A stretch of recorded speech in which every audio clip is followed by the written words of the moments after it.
আমাকে ছিঁড়ে খাবে। আরজিকর কাণ্ড নিয়ে উত্তাল গোটা দেশ। এবার এই বিষয়ে মুখ খুললেন রচনা বন্দ্যোপাধ্যায়। জানালেন তিনি আন্দোলনকারীদের পাশে আছেন, যদিও তার এই মিষ্টি কথায় ভুলতে নারাজ নেটপাড়া। এদিন রচনা বন্দ্যোপাধ্যায়ের দুটো ভিডিও ক্লিপ ভাইরাল হয়েছে। একটা জায়গায় তাকে বলতে শোনা যাচ্ছে, আমি একজনের মা, আমি একজনের মেয়ে। আজকে 15ই আগস্ট, দেশ আমাদের স্বাধীন হয়েছে। আমরা কতটা স্বাধীন হয়েছি? সত্যিই কি আমরা স্বাধীন হয়েছি? সারা ভারতবর্ষের মহিলারা কি আজ স্বাধীনভাবে ঘুরতে পারছে?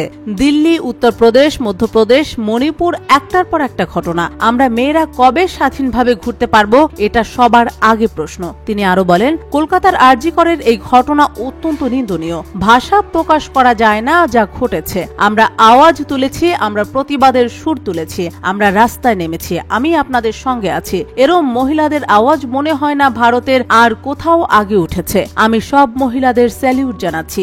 দিদি নম্বর 1-এ আরো একটি ভিডিও ভাইরাল হয় এদিন। সেখানে রীতিমতো হাউমাউ করে কাঁদতে দেখা যাচ্ছে রচনা বন্দ্যোপাধ্যায়কে। তিনি সেখানে বলেন, আমি বাড়িতে ঠিক করে পৌঁছতে পারবো তো এটা ভাবি, কিন্তু এটা কেন হবে? মাথা উঁচু করে বাঁচবো, মাথা উঁচু করে চলবো। তার এই কান্না দেখে যার পরনাই বিরক্ত হয়েছে নাগরিকরা। তাদের মতে সবটাই ভণ্ডামি, ওভার অ্যাক্টিং করে ফেলেছেন রচনা, আর সেই জন্যই ক্ষোভ উগরে দিয়েছেন তারা সোশ্যাল মিডিয়ায়। অভিনেত্রী শ্রীলেখা মিত্র লেখেন, যাত্রা পালা একেবারে। আরেক ব্যক্তি লেখেন, এত মেকআপ করে লাইভে এসে কাঁদতে আগে কোনোদিন দেখিনি। আরেক ব্যক্তি লেখেন, 50 টাকা কেটে নেওয়া হবে ওভার অ্যাক্টিং এর জন্য। চতুর্থ জন লেখেন, আবার নাটক করছিস তুই, ন্যাকা নাম্বার 1। আমরা মেয়েরা কবে স্বাধীনভাবে ঘুরতে পারবো, এটা সবার আগে প্রশ্ন। আমরা কেন করতে পারছি না? আজকে আমাদের কলকাতা শহরের আরজিকরের এই ঘটনা অত্যন্ত নিন্দনীয়। ভাষায় প্রকাশ করা যায় না, মুখে আনা যায় না যা ঘটেছে। আমরা প্রতিবাদের সুর তুলেছি, আমরা আওয়াজ তুলেছি, আমরা রাস্তায় হাঁটছি, আমি আপনাদের সাথে আছি।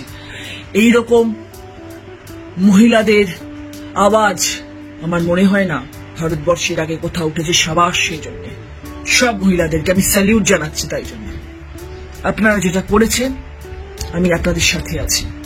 মহিলা হিসেবে আমি আপনাদের সাথে আছি, বিশ্বাস করুন। এই আওয়াজ উঠিয়ে রাখবেন যতক্ষণ না সুবিচার পায় মমিতা দেবনাথ। এই আওয়াজটা তুলে রাখবেন। মমিতা দেবনাথের বাবা মা যেন সুবিচার পায়, দোষী যেন শাস্তি পায়। এই আওয়াজটা তুলে রাখবেন। আছি আপনাদের সাথে, বিশ্বাস করুন।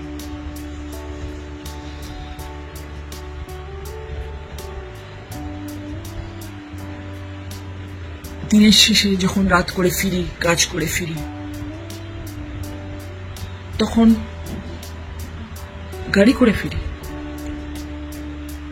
ফিরি, কিন্তু সব মানুষ গাড়ি পায় না।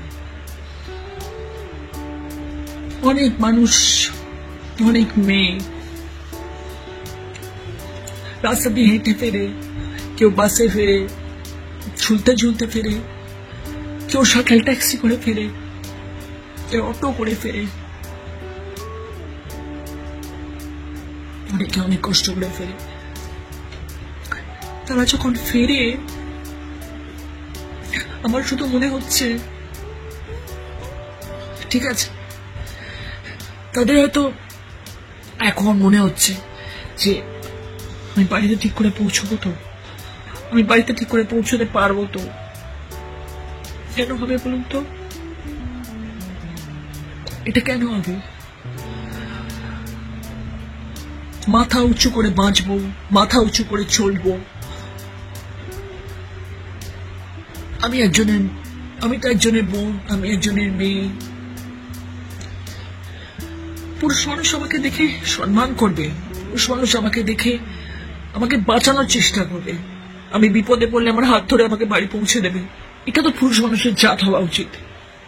পুরুষ মানুষের জাত কি এরকম হবে যে আমাকে ছিঁড়ে খাবে, আমি চিৎকার করবো, আমার কথা শুনবে না, আমি কাঁদবো, আমার আওয়াজ বাইরে অব্দি পৌঁছবে না? কেন হবে?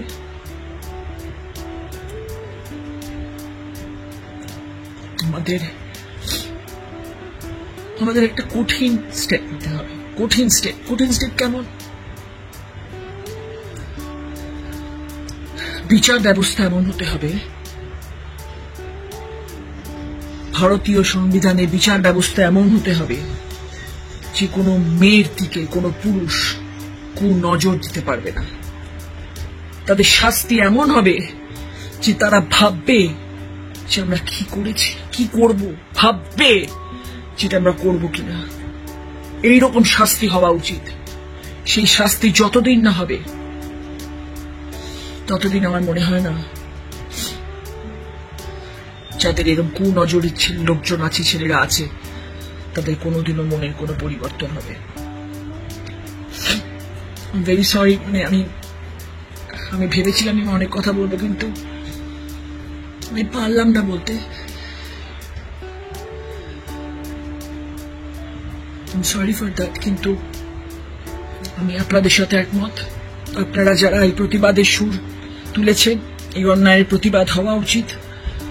যত দ্রুত সম্ভব অপরাধীর শাস্তি পাওয়া উচিত। আপনারা সবাই একজোট হয়ে থাকবেন। আমরা সবাই আপনাদের সাথে আছি। আমরা সবাই আপনাদের সাথে আছি। আপনারা ভাববেন না যে আমরা শিল্পী, আমরা রাজনীতির মানুষ, তাই জন্য আমরা আপনাদের মন আপনাদের জন্য ভাবে না, আপনার জন্য কাঁদে না। ভাববেন না সেটা। আমরা আপনাদের সাথে আছি, বিশ্বাস করুন। এবং আমরা চাইব মৌমিতা দেবনাথ সুবিচার পাক। শুধু মৌমিতা দেবনাথ নয়, আমাদের ভারতবর্ষের যে কজন মেয়ে এরকম ধরনের ঘটনার শিকার হয়েছেন, তারা সবাই সুবিচার পাক, এটা আমরা চাই।